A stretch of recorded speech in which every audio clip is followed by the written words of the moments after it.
Hello, and welcome to another episode of N-Scale Friday.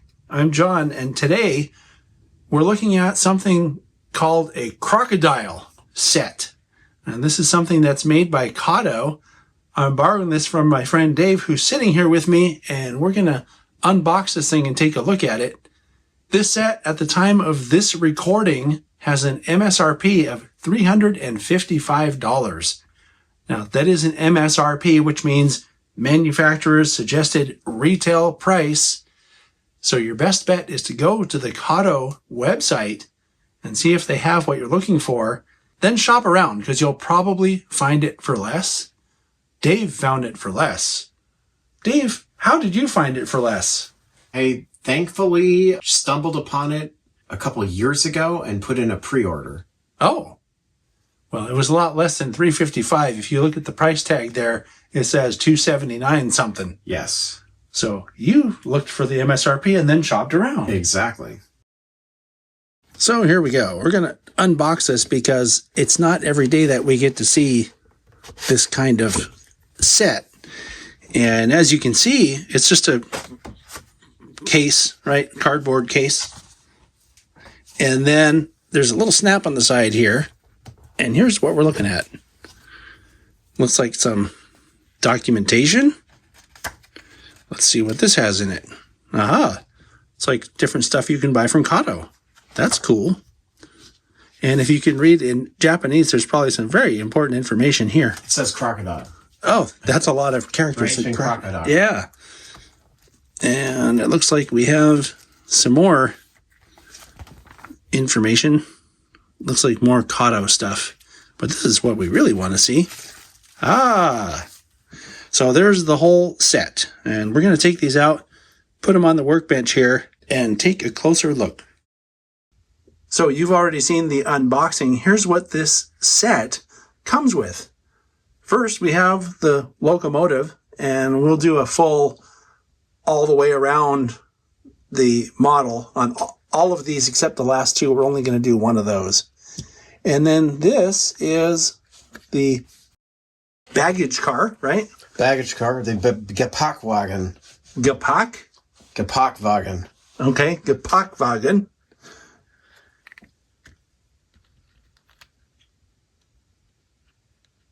What's this one, Dave? You have the information. The first class car. First class. And we're noticing that it has this little yellow stripe here, and it has some blocked out windows on either end. So that's how you know that's the first class car. Yellow stripe's the big giveaway. And then it has two second class cars.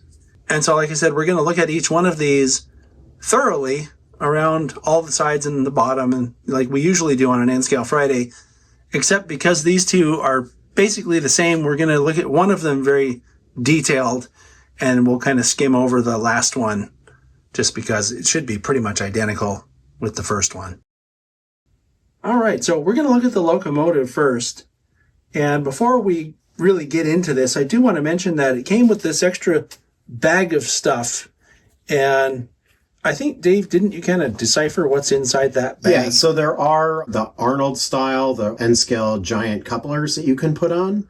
The couplers in this set are interesting, and we'll probably talk about them later. The other thing that's in that bag is a set of handrails for the articulated ends. Oh, so there's some handrails missing right here, I guess. Okay. All right, so let's get into this. I just took a look at this with my magnifying visor, and it looks really good.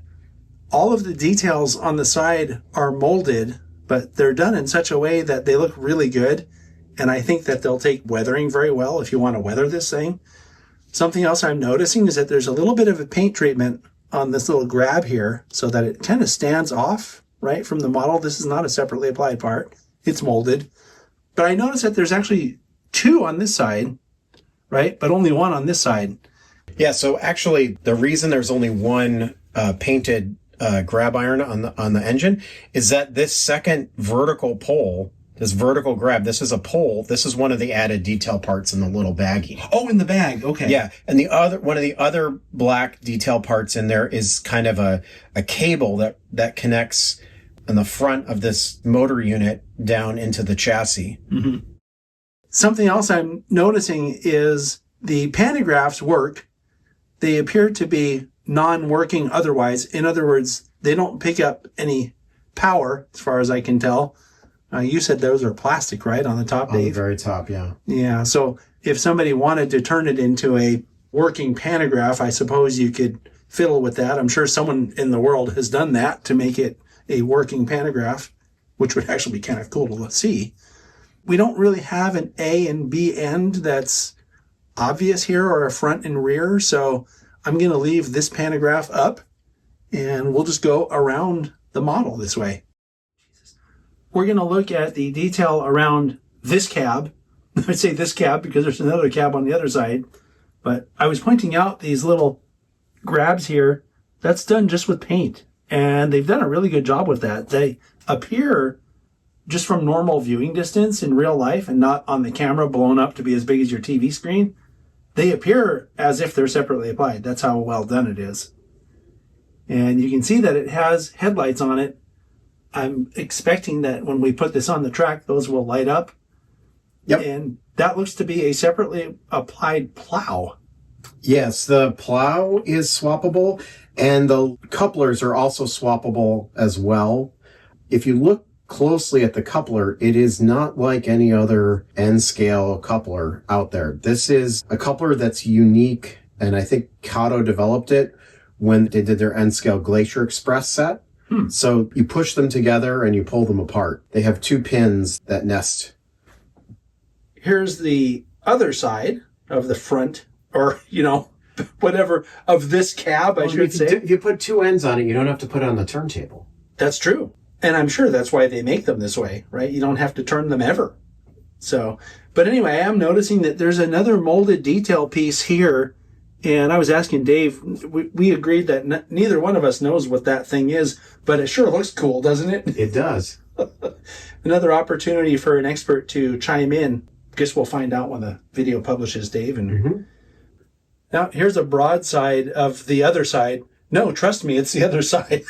It's hard to tell. We know because, the pantograph was up, right? It's not like the pantograph went down and then we had to pick which end it was and then lift it back up again, right? No, it's nothing like that. Nothing. Yeah. But we were looking at this little builder's plate looking thing over here, and I cannot make out the writing. And I don't know if it's because my eyes are just not good enough, even with the magnifying visor, or if it's because it's written in some other language. But could be. Both of us looked at it and we couldn't quite make it out. This one is legible. It has similar details to what we saw on the other side, and I'll tip it back just so you can kind of get a slightly different angle of brown on brown detail. Can't wait to run this thing because I'm looking at all the side rods on it, and that looks cool. So here's a look at the other cab. And once again, there's that thing right there, Dave, that they've modeled. What is that thing? It's probably some part of the motor system. That's. I'm going to go out on another limb. Say it's some part of the motor system, the electric motor. Yeah, it could be a retro encabulator. Oh, it might be their phase deuce. Turbo encabulator. No, it's a phase deuce influx inverter. Yeah. Where the plasma feeds through the conduit. But anyway, there's another. It's an electric train part. Oh, we can actually go along with that. And of course, there's another, what do you call it? A snowplow, right? That is real, actually. It does have another snowplow on this end and another one of those funky couplers. And here's the last 3/4 angle view. We're going to look at this thing before we move on to the top detail. So here's a look at the top detail. And I always like this kind of engine. I have had electric locomotives on product spotlights before in the past, and I'm always intrigued by all this stuff on top because that kind of stuff is always there. I don't know anything about it. It looks like the kind of things I see on telephone poles, those insulators and wires, I guess, or conduit. It's no touchy. It's the no touchy things. Oh, for sure. I hope no one would ever end up on top of one of these things unless they're supposed to be there. Yep. But these are working pantographs. And Dave, if you could do the honors of breaking your pantograph on camera. Oh, there we go. Look at that. Do you see how fragile that is, though? Oh, are you going to try? Uh-oh. See if I can lift it back up. Nice. See, you do have to be gentle. These are just, very fine. Yeah, just to give you an idea of how thin the little parts on it are. Put your finger in. Yeah. Yeah, they're really, really finely rendered pieces. Okay, now it's time to run the model. Now, this one is DC only. When I was looking at the website last night, it looks like they're going to come out with a DCC version. So I don't know what the price is going to be on that, but I think Kobo Shops does all of Kato's DCC installations. And in the past, Kobo Shops models with DCC and sound tend to be quite a bit more expensive than the DC versions of the same models. But anyway, let's see how it runs.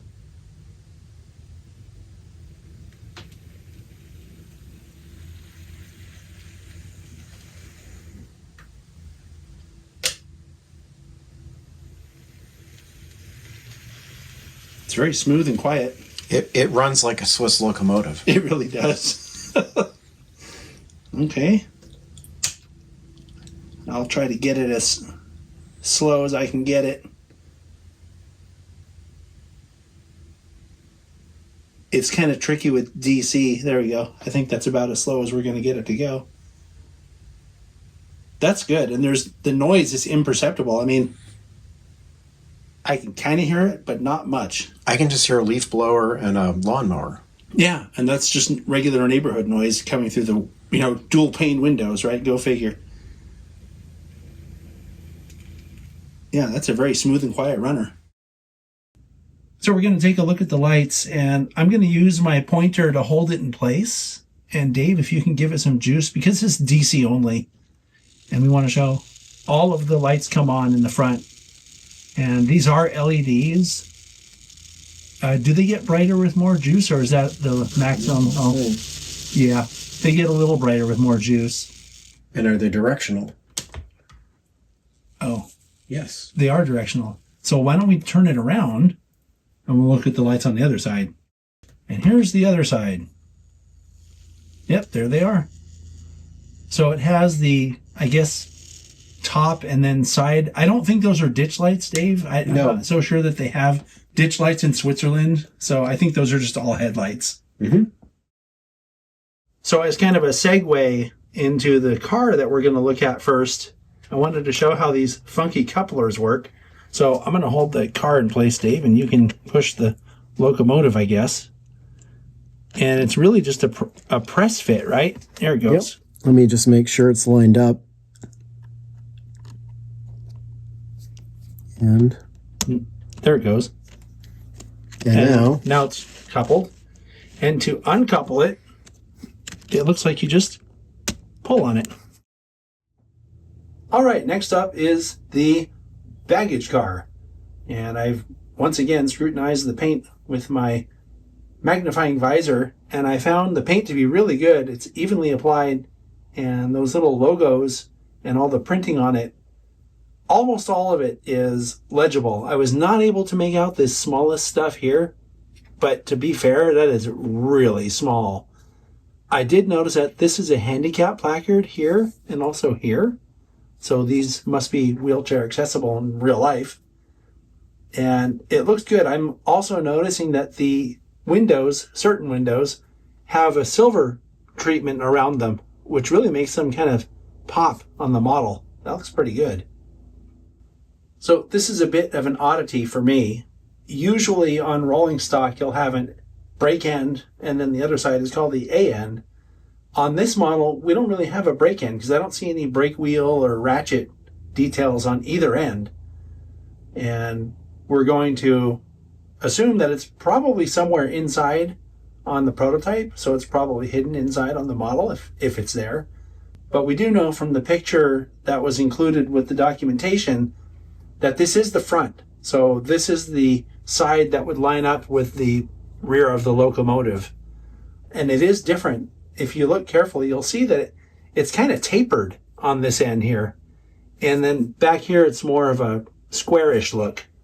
The diaphragm is a molded piece, but it does have some pretty cool sort of vestibule door detail behind the diaphragm or inside the diaphragm.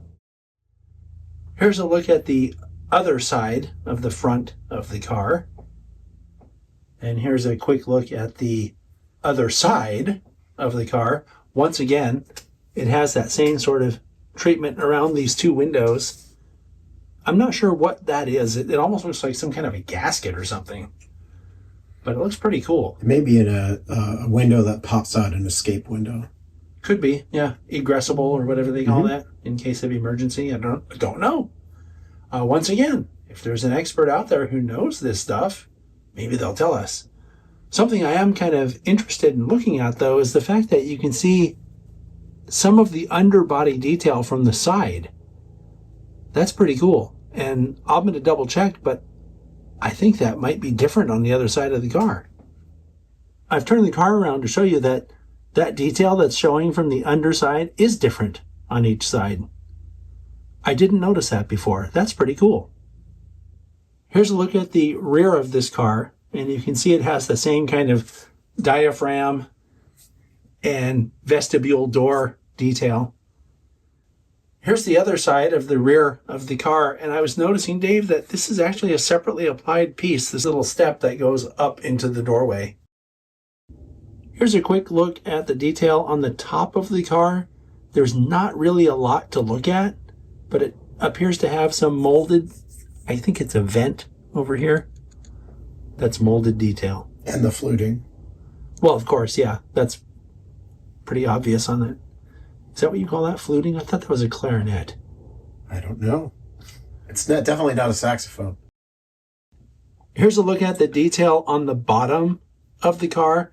And I do want to point out, I kind of alluded to this already, but the detail on this side is different from the detail on this side. And it looks like it's all molded there. And I turned it right side up so that the Kato logo, you can actually read that. Yeah, I don't think that's prototypical, but who knows? Maybe they do have a giant Made in Japan stamp on the bottom of the real car. But you can also see that these cars have pickups. So you can install the Kato lighting kits in order to add lighting to these cars. That's right. That's what we're looking at right here. That's electrical pickup, and it's on both sides. Yeah. Good catch. I wasn't even going to say anything about that because I didn't notice. You're very observant. That's what some people call me. Next up is the first class car. I think that's what we're looking at. Yeah, you can always tell a first-class car on Swiss railroads because it has that yellow stripe across the top, and it usually has that numeral 1 on the car at each end. Sometimes these cars will be half first class, in which case you'll have a 1 and a 2. Oh, that's interesting. Huh. Looking at the side details, the paint and markings are comparable to what we've already seen. And it looks like it's also going to have some of the underbody detail visible from the side. And I'll be paying attention this time when we look at the other side to see if it's the same or if it's different. End detail on this car is comparable to what we saw on the baggage car, including that separately applied step and the non-working diaphragm. Here's a brief look at the other side of this front end of the car. Here's a look at the other side of the car, and Dave, I noticed that the visible underbody detail from this side is in fact a little bit different from what we saw on the side we looked at first. Makes sense. I wonder if it has the Kato logo on the bottom. Oh, we're going to find out. Okay. And you know, Dave, I don't think we need to look at the other side of the end detail because they seem to be all pretty much the same. But you know, you can see that it has the same level of detail. That's really what this is about. It's showing the level of detail that we have on the car. Yeah, it's really interesting. I mean, the amount of detail that you can see from the side is also pretty impressive. These are narrow gauge cars, and so they're pretty low slung. So the fact that they put on the different undercarriage detail at all is pretty amazing. Here's a brief look at the roof detail. Once again, no saxophones, but we do have some Flutes. some fluting and what looks like molded vent detail. And here's a look at the underbody of this car. And as I pointed out, this visible underbody detail is narrower than this one. So That's pretty cool. I mean, it would be just as easy for them to make it the same or not have any underbody detail at all. So Yeah. it's cool that it's there. And Dave, I'm pretty sure that Kato logo is prototypical because it's on this one too. Yeah, and if you look at it from the other side, sometimes it's upside down. Oh, well, that makes sense. Now, here's a second-class car, and the second-class cars really are identical, except for the, I guess, reporting number, which is right here. Otherwise, they're identical. They do have interiors, which you can kind of see from this picture. And, of course, the paint and markings are similar to what we've already seen on the rest of this set. And I'm going to go with the theory, Dave, and maybe you can disagree with me if you want to, but I'm thinking that this must be the front because the first class car would be to the right of this, and the first class people don't want to have the restroom next to their car. Maybe. So I'm going to say that's the rear of this car. Okay. I'm going to be brief here because it's practically identical to what we've already seen, including the separately applied step, the non-working diaphragm, and the vestibule door hidden back there. Otherwise, these cars are fairly similar. And here's a brief look at the other side. And you know what, Dave? Here we go on the other side. And once again, the underbody detail that's peeking out from the side there is different on this side than it was on the other side. That's correct. And here's a look at the detail on what I called the rear of this car. Here's a look at the bottom of the car, and like I was saying, different underbody detail on each side. And we noticed that the other first class car also has different detail. But Dave, they still have that Kato logo. So I'm starting to think those Swiss prototypes must have Kato painted on the bottom. They must. Yeah. The baggage car weighs 0.7 of an ounce. This car weighs 0.7 of an ounce. And the second class car weighs 0.7 of an ounce. So according to my cheat sheet, the recommended weight for a car of this length is somewhere between 9.5 of an ounce and 1.1. So I'd say just under 1 ounce. But that's also for a standard gauge car. And these are actually meter gauge cars. Oh, so that's different, isn't it? Yes, it is. The NMRA's recommended weight for a car of this length is somewhere between 1.1 and 1.25 ounces. You know, the second class car is the same length as the first class car. Well, I think it maybe, I'm just looking, it maybe needs to weigh a little bit more. Okay, we'll make it weigh a little bit more then. Well, this is a pretty solid release, I think, from Kato. It runs really well. Like a Swiss locomotive. Well, right, but that's what I'm thinking is that Kato has the reputation for being maybe not as detailed as some of the other more super detailed models that we have here in the States, but they always run exceptionally well, and I think this is no exception. I am curious, though, because it's such an unusual prototype, Dave, what made you want to get something that's that weird? It's just a unique locomotive. I've seen the one in real life. I haven't ridden a train behind it. But when I got married, we honeymooned in Switzerland and rode all these little narrow gauge trains around all over the Alps. So this is not the only Swiss set that Kato makes. I actually have a couple more. Oh, but this is the most recent offering. Maybe we're going to have a look at one of the other ones someday. Maybe. We'll have to see. Anyway, great job, Kato, and thanks, Dave, for bringing it over. Thanks, John.